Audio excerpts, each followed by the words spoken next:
even when we think it's an insignificant decision, like we should always be seeking to ask God what he thinks. I think a really big thing about what you talked about is the idea of understanding your purpose.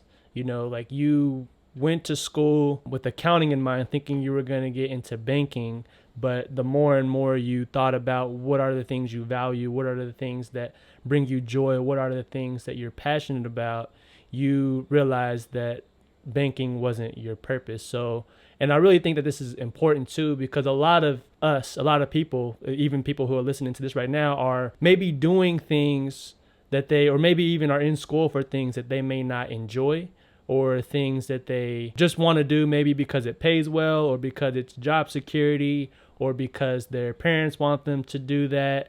But it's really important for us. One of the things you said is to talk to God and to ask him, God, what is it that you want me to do? I want to make sure that I live my life for you and not for myself.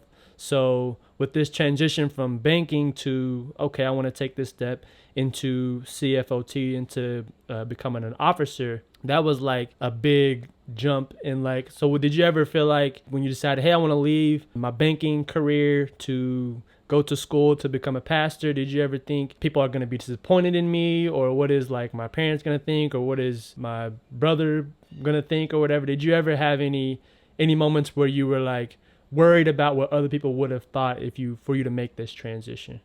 Or was it just like, this is what I need to do, I'm going to go ahead and do it? Because I know a lot of times that can hold people back, what other people think of them. You know, we like to have this perception that we have everything together, or that we want to please people. But at the end of the day, we need to be making sure that we're pleasing God. So what would you say as far as like people who are like struggling with trying to please people, and instead it's like, instead of trying to do what other people want you to do, you need to make sure that you're pursuing and doing things that God wants you to do? Can you speak a little bit into that, just from your experience and your transition?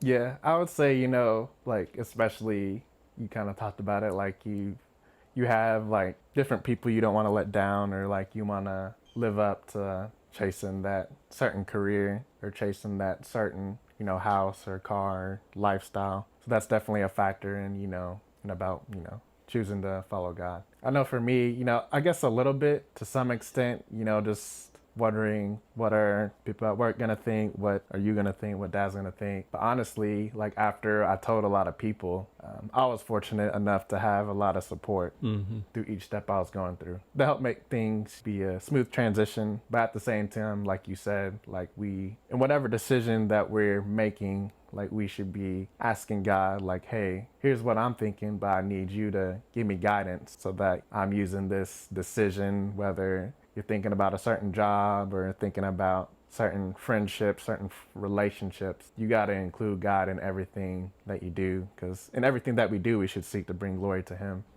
So I think it's important for you to always, even when we think it's an insignificant decision, like we should always be seeking to ask God what he thinks, and then also come with the understanding that when you do choose to do what God says or directs you to do, that you're not always going to have support from Right. everyone. Yeah, people may not understand. Yeah. I know one of the things that I think I heard somebody say, it was something along the lines of, God gave you a purpose, and that purpose that he gave was for you. People may not understand your purpose or why you're doing the things that you're doing, but they're not supposed to understand, because God gave that to you specifically, not to everybody else, but he gave that to you. And I remember when I first found out, when you first told me, hey, I'm about to go to training, I was hyped. Like, I was like, let's go. Sean's about to go to become a pastor. And it was funny because a lot of people thought that I was going to be the one to take that step before you kind of took that step. Everybody was like, yo, Scotty, you going to go to training? You going to be a pastor in the Salvation Army?